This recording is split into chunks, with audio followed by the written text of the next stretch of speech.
You had to be in the pilot to get one. Spoiler alert. I feel like the trailer may have spoiled that. Yeah, no kidding, no kidding. I'm so excited for screening that tonight in Hall H. I want to see how people react when I come on screen. So Oliver's kind of under the delusion he gets to have a normal life eventually. Delusion is the correct word. So how long is that delusion going to last? Like about 20 minutes. This will be an interesting year.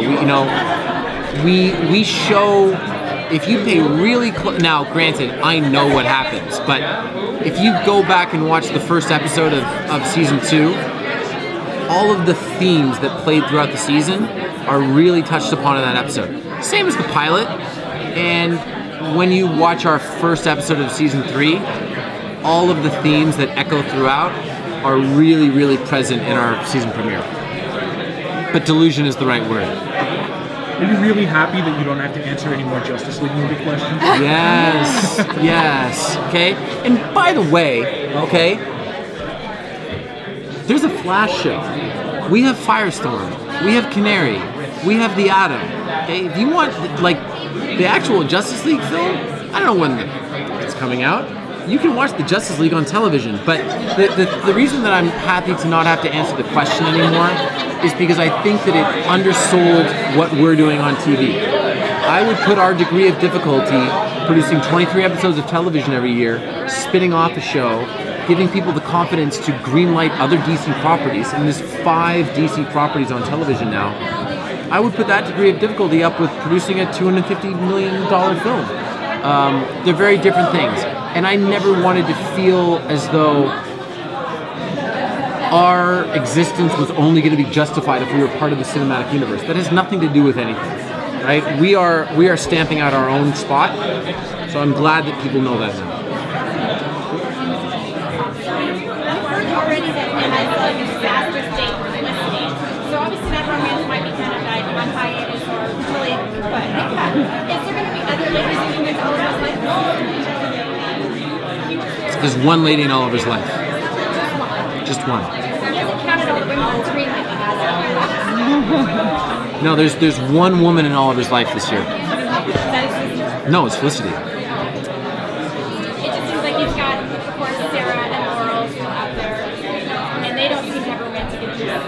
No, the ship has sailed on those romances. I don't think that we'll ever see Oliver and Sarah or Oliver and Laurel together again. I mean, they'll be together, but just not together. They'll be teammates. But no, we discover in the pilot the way that Oliver feels about Felicity.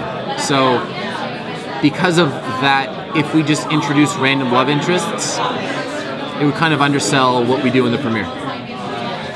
Over the past couple of seasons, the past two seasons, has there been a decision or a choice that Oliver made that you personally had trouble justifying? That's a really good question. I can't think of a specific choice. I will say that the storyline where Oliver has a child really hit home with me. When we filmed that episode, my daughter was 5 months old. And shooting those scenes with Susanna was the most difficult scene that I've ever had to shoot on the show was when Oliver finds out that this girl lost the baby. Because aside from the feelings that it stirred up in me personally, it was also my last scene with Susanna Thompson, whom I love and adore and respect and miss. So it was really difficult to divorce my personal feelings from that scene. And some of them actually shone through. So that was really difficult. But no, I mean, I'm able to, we live in a pretty fantastical world on Arrow, and I'm able to divorce, Oliver's reasoning from my own.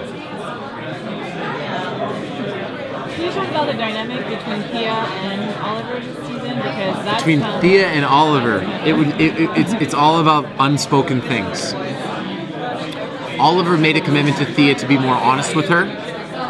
And when Oliver and Thea finally meet up, he is more honest with her. He reveals things that he's never told her before. Do you think he regrets not doing that earlier? I think he regrets it very much. How aware are you of the direction the character throughout this season?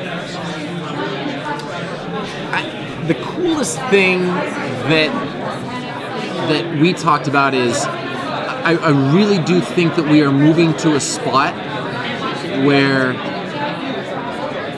we will refer to my character as the Green Arrow. You know what I mean? Like we are moving to a spot where we are just going to continue to embrace the fundamental classic elements of the character because we've got that license now. You know what I mean? We're 46 episodes in, people like it, they buy into it, but unless this character is evolving, you know, the Hood to Arrow to the Green Arrow, then people are going to lose interest. So I always want there to be a journey for him, and this season's journey is really interesting. Does that evolution include the goatee? No.